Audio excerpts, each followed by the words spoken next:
Video yang memperlihatkan kerumunan di sebuah restoran mie wilayah Jalan KS Tubun, Petamburan, Kecamatan Tanah Abang, Jakarta Pusat viral di media sosial. Dalam video yang beredar, terlihat sejumlah orang terdiri dari karyawan restoran dan beberapa polisi berada di dalam restoran pada Senin 26 Agustus 2025.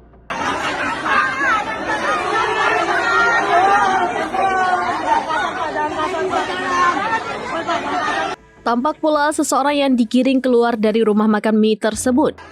Belakangan diketahui kerumunan itu terjadi ketika polisi hendak menangkap pendemo yang masuk ke area restoran. Mereka diduga melakukan perusakan terhadap fasilitas umum saat demo di depan gedung DPR MPR Republik Indonesia Jakarta Pusat atau Jakpus. Pada Senin kemarin memang terjadi demo massa dari kalangan mahasiswa hingga warga sipil di depan gedung DPR MPR RI. Demo ini adalah bagian dari aksi protes besar-besaran yang dipicu kemarahan publik atas kenaikan tunjangan anggota Dewan Perwakilan Rakyat atau DPR RI, khususnya tunjangan perumahan yang mencapai 50 juta rupiah per bulan. Berdasarkan narasi yang beredar, langkah polisi menangkap pendemo tersebut berusaha dicegah oleh karyawan dan pengunjung restoran mie. Mereka meneriaki polisi yang bertugas agar tidak membuat rusuh di restoran.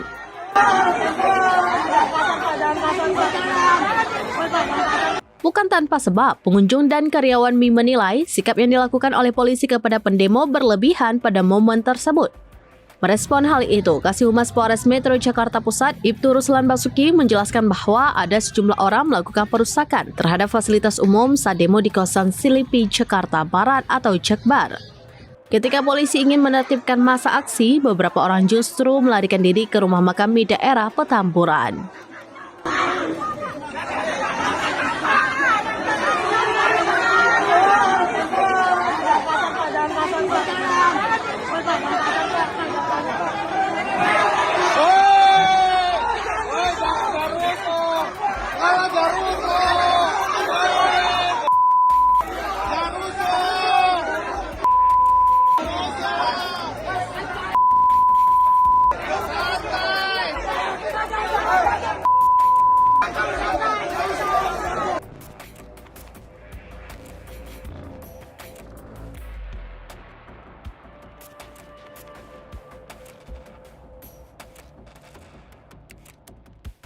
Download Tribun X sekarang, menghadirkan lokal menjadi Indonesia.